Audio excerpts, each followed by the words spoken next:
आज हम जिस प्लांट के बारे में पढ़ेंगे उसका नाम है भूम्य आमलकी। आमलकी और भूम्य इसमें दो वर्ड्स हैं।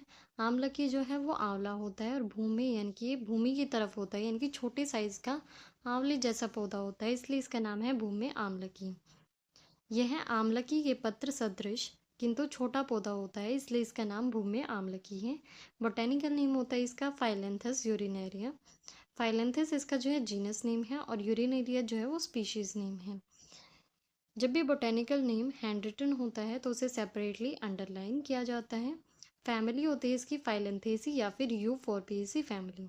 जो आमलकी है, भूम्य आमलकी है, इन दोनों की फैमिली भी सेम है और जीनस भी सेम है। इंग्लिश नेम होता है इसका स्टोन ब्रेकर या फिर गेल ऑफ विंड। स्टोन ब्रेकर इसको इसलिए कहा जाता है क्योंकि ये अशमरी के अंदर यूज़ किया जाता है। हिंदी नेम होता है इसका भूमि आंवला। क्लासिकल कैटेगराइजेशन की बात करें तो आचार्य चरक ने इसका वर्णन किया है कासहर महाकषाय में और श्वासहर महाकषाय में। आचार्य सुश्रुत ने इसका वर्णन किसी भी गण में नहीं किया है। आचार्य भाव प्रकाश ने इसका वर्णन किया है गुणुच्य आदि वर्ग में। बेसोनिम ऑफ द ड्रग हमने बात करी ली। इसका मूल नाम क्यों है? क्योंकि ये आंवले के पत्ते जैसा होता है किंतु छोटा पौधा होता है। पर्याय की बात करें तो इसका नाम है एक ताम्लकी। बहुत इंपॉर्टेंट है, काफ़ी जगह यूज़ होता है ताम्लकी क्योंकि ये छोटे आंवले के जैसा होता है। बहुपत्रा क्योंकि इसके अंदर बहुत सारे पत्ते होते हैं। पत्र यानी कि पत्ते। बहुफला क्योंकि ये अनेक फलों से युक्त होता है। भूधात्री, धात्री जो है वो आंवले को ही कहा जाता है, आंवले का पर्याय है। और भू या इनकी भूमि, तो भूमि आंवलकी भूधात्री एक ही बात है। सूक्ष्म पत्रा, पत्र इसके या पत्ते जो हैं वो सूक्ष्म होते हैं, छोटे होते हैं, इसलिए इसे सूक्ष्म पत्रा कहा जाता है। हैबिटेट की बात करें तो ये ऑल ओवर इंडिया में ग्रो करता है, mostly in the west and moist places. External morphology की बात करें तो ये एक एनुअल हर्ब होती है। 30 से 60 सेंटीमीटर इसकी हाइट रहती है, बहुत छोटे साइज की होती है। स्टेम इसकी इरेक्ट और ब्रांच्ड होती हैं। Leaves are simple and closely packed, बहुत पास पास में प्रेजेंट होते हैं। सिसाइल यानी कि बहुत छोटे होते हैं। ओब्लोंग एलिप्टिक शेप के होते हैं। फ्लावर्स जो हैं वो स्मॉल रहेंगे, पेल येलो या फिर ग्रीन कलर के होते हैं। न्यूमरस यानी कि बहुत सारे फ्लावर्स लगते हैं और नीचे की तरफ ये लटकते रहते हैं। सीड्स जो हैं स्मॉल और ब्राउनिश कलर के होते हैं। ट्राइगोनस शेप के होते हैं, यानी कि तीन इसके अंदर ट्रायंगल बने हुए होते हैं सीड्स के अंदर। फ्रूट जो है वो कैप्सूल होता है।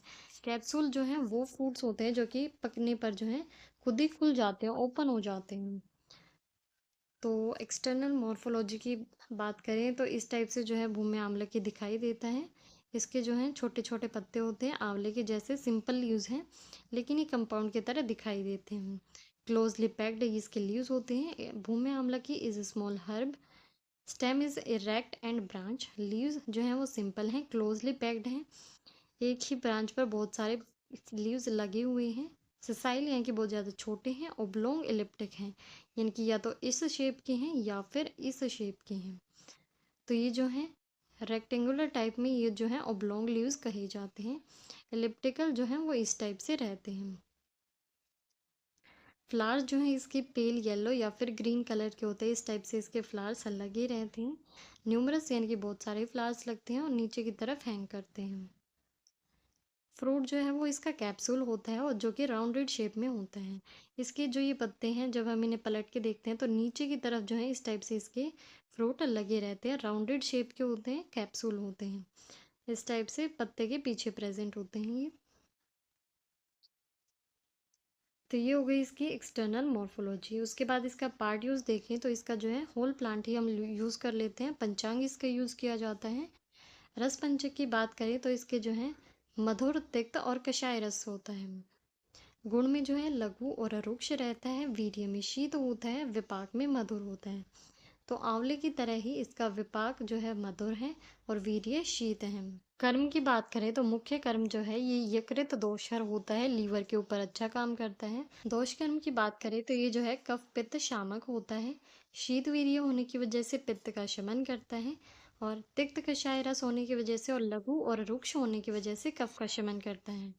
अन्य कर्म की बात करें तो ये मुख्य रूप से अश्मरिग्न होता है, कफ शमन करने वाला है, तो इसी वजह से जो भी कफज विकार होंगे उनमें काम करेगा। प्रमेहग्न होगा, कृमिघ्न होता है, कुष्ठग्न है, ज्वरग्न है, बल्य है, विषग्न है, विष का नाश करता है, दीपन पाचन है, पांडुग्न है, रक्त पित्तहर है।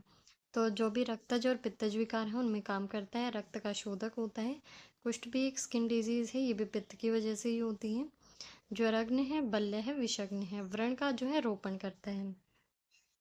फार्मेकोलॉजिकल एक्शंस की बात करें तो ये मुख्य रूप से यकृत दोष था तो हेपेटोप्रोटेक्टिव हो जाएगा। हाइपोग्लाइसेमिक होता है, ब्लड ग्लूकोज लेवल को डिक्रीज करता है, एंटीबैक्टीरियल है, एंटी फंगल है, एंटीवायरल है, एंटीऑक्सीडेंट है और साथ में प्रमेहग्न था। प्रमेह के अंदर मधुमेह भी आ जाती है इसलिए एंटी डायबिटिक भी है और इम्यूनोमोड्यूलेटर भी होता है। फाइटो कंस्टिट्यूएंट्स की बात करें तो इसका मेन कंस्टिट्यूएंट रहता है क्वेरसेटीन, आइसोक्वेरसेटीन। इसके अलावा इसमें रहते हैं phyllanthin, hypophyllanthin, gallic acid, ellagic acid and phyllanthusin, C, B and U. तो ये इसके कंस्टिट्यूएंट्स रहते हैं जो कि इसके बोटेनिकल नेम से ही रिलेटेड हैं। रोगाग्नता ये थेरेपेटिक इंडिकेशंस की बात करें तो इसको जो है यकृत प्लीहा वृद्धि में यूज़ किया जाता है क्योंकि ये हिपैटोप्रोटेक्टिव था। व्रण रोपक था इसलिए व्रण शोथ में यूज़ करेंगे, रक्त पित्त में यूज़ करेंगे, पांडु में, कामला में, प्रमेह में और अग्निमांद्य में इसको यूज़ किया जाता है। तो ये जो है शीतवीर्य होने के बावजूद भी जो है दीपन पाचन करने वाला होता है, ये इसमें इम्पोर्टेंट है। सामयिक प्रयोग की बात करें तो प्रमेह रोग के अंदर 20 ग्राम भूमि आम्लकी यूज़ करते हैं 20 मरीज के साथ। 20 जो काली मिर्च है उनके साथ भूमि आम्लकी का यूज़ किया जाता है। प्रदर रोग के अंदर भूमि आम्लकी की जो रूट होती है उसका चूर्ण यूज़ किया जाता है तंडुलोदक के साथ, यानी कि राइस वाटर के साथ उसका यूज़ करेंगे।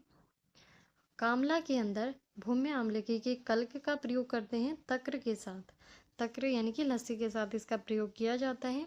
यकृत प्लीहा वृद्धि में या फिर जीर्ण विषम ज्वर के अंदर इसके पंचांग का जो है क्वाथ यूज करते हैं। चर्म विकारों के अंदर यानी कि स्किन डिजीज में, शत में, व्रण शोथ में इसका लेप यूज किया जाता है। अस्थि भग्न यानी कि फ्रैक्चर्स में इसके पत्ते का लेप प्रयोग करते हैं लवण के साथ, उसके अंदर लवण ऐड करके। योग की बात करें तो च्यवनप्राश के अंदर जो है भूम्य आम्लकी डाला जाता है, ये इंपॉर्टेंट है। भूम्य आम्लकी आदि चूर्ण, भूम्य आम्लकी स्वरस, भूम्य आम्लकी कषाय, कषाय यानी कि क्वाथ हो जाएगा, कंटकारी घृत, इसके अंदर जो है भूम्य आम्लकी डलता है। मात्रा की बात करें तो ये सारी जो है स्टैंडर्ड डोज हैं इसकी। स्वरस जो है 10 से 20 ml रहेगा, चूर्ण 3 से 6 ग्राम रहता है और कल्क जो है 5 से 10 ग्राम होता है। तो ये जो है इन कल्पनाओं की स्टैंडर्ड डोज है जो कि भूमि आम्लकी के अंदर भी यूज़ हो रही हैं और बाकी लगभग में सेम रहती है, कुछ ही एक्सेप्शंस इसके होते हैं। रिसर्च अपडेट्स की बात करें तो जो हमारा फाइलेंथस यूरिनेरिया है इसने एंटी कैंसरस प्रॉपर्टी शो की हैं।